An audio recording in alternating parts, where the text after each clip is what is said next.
No mundo do desenvolvimento de software, sabe qual é um dos maiores e mais caros problemas? A distância que existe entre o que foi pedido e o que de fato é entregue. É um verdadeiro abismo. E a ponte, para conectar essas duas pontas, se chama critérios de aceite. Pense neles como um contrato, um acordo bem claro que garante que o software vai atender às necessidades de verdade e não só a um monte de suposições. Olha, essa frase aqui, ela resume perfeitamente um problema que é um clássico e um problema bem caro, viu? Pensa só, quase metade dos defeitos que a gente vê em software nascem de requisitos que foram mal entendidos. Não é um bug no código, não. É uma falha de comunicação pura e simples. E o resultado é retrabalho, é frustração para o time todo e, olha, muitas vezes é o projeto indo por água abaixo. Então, a ideia aqui é a gente mergulhar fundo nessa falha de comunicação. A gente começa pelo problema, que eu chamei de contrato quebrado, e depois vamos construindo a solução.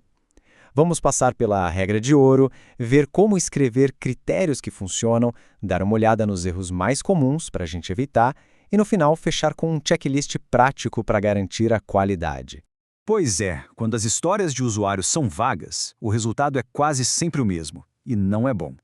Os desenvolvedores acabam construindo com base no que acham que é o certo, o produto final não bate com a expectativa e o time todo fica preso num ciclo sem fim de correções e ajustes. É essa lacuna que a gente precisa fechar de uma vez por todas. E a ferramenta para fechar essa lacuna, a nossa ponte, são os critérios de aceite, ou ACs, como a gente costuma chamar.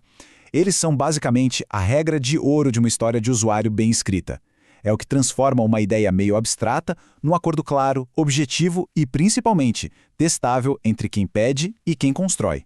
Então, vamos direto ao ponto. Critérios de aceite são uma lista de verificação, simples assim.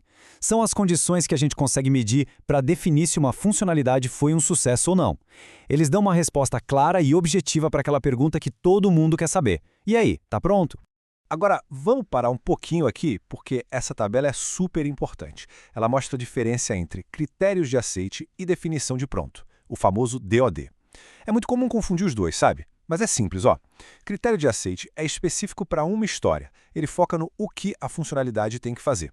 Já o DoD, bom, o DoD é a nossa régua de qualidade geral para todo o trabalho. Ele foca no quão bem a gente construiu aquilo. No final das contas, os dois precisam estar ok para a gente dizer que acabou. Certo, já entendemos o que são e por que são importantes. Agora vamos para o como. Como é que a gente escreve critérios que realmente funcionam? Existem duas abordagens principais que são como ferramentas de precisão para garantir que tudo fique bem claro para todo mundo. A primeira abordagem é o checklist. É uma lista direta de regras, sabe, passa ou não passa.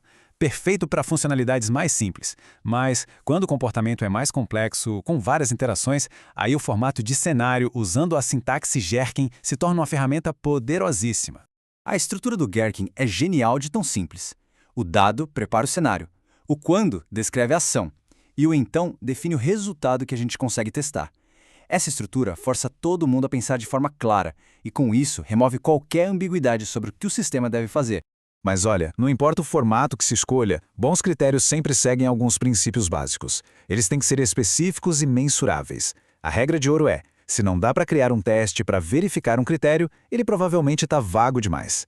Ah, e um ponto crucial, não dá para esquecer dos cenários de erro, o famoso caminho infeliz. Saber o que fazer é ótimo, é metade do caminho. Mas a outra metade, igualmente importante, é saber o que não fazer. Vamos dar uma olhada agora nas armadilhas mais comuns, aquelas que podem sabotar até os times mais experientes. O primeiro grande erro é ser o abstrato. Falar adicionar livros ao carrinho. Isso não diz nada sobre os detalhes, né? Já o exemplo bom, por outro lado, descreve um cenário específico e que dá para testar. O que acontece quando o mesmo item é adicionado duas vezes? Isso sim é clareza. Outra armadilha clássica é focar no como em vez de focar no o quê. O critério de aceite deve descrever a intenção do negócio, o valor para o cliente, como, por exemplo, ver o frete grátis. Os detalhes de cliques, menus e botões fazem parte da solução técnica, e essa é uma decisão que o time de desenvolvimento vai tomar.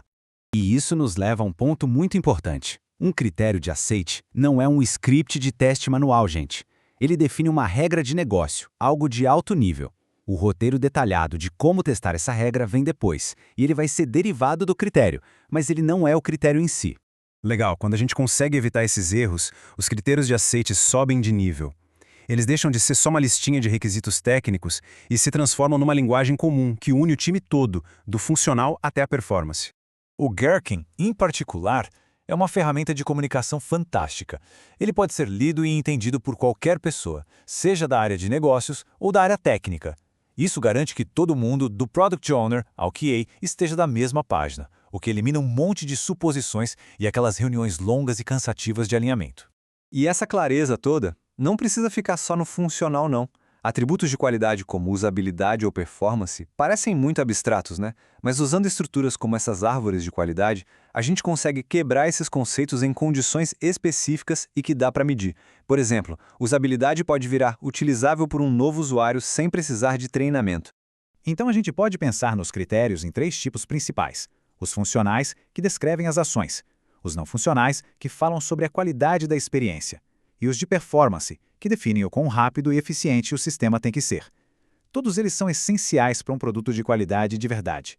Certo, vimos a teoria, os formatos, as armadilhas, agora vamos juntar tudo isso num guia bem prático, um checklist de qualidade para dar aquela verificada final nos critérios de aceite. Antes de fechar uma história, vale a pena passar por essas perguntas. O critério é testável? Ele foca na intenção do negócio? A gente pensou nos cenários de erro? E super importante, foi feito em colaboração? Todo mundo junto? Ah, e uma dica de ouro, anota aí. Se uma história está com mais de, uns 10 critérios, pode ser um sinal de que ela está gigante. Talvez seja melhor quebrar em histórias menores. Fica a dica. E para fechar, fica a reflexão. Os critérios de aceite são, sem dúvida, a ferramenta mais poderosa que a gente tem para alinhar expectativas e construir o produto certo.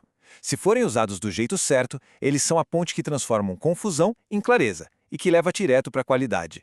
A questão final é, no dia a dia, os critérios de aceite estão construindo pontes ou criando ainda mais abismos?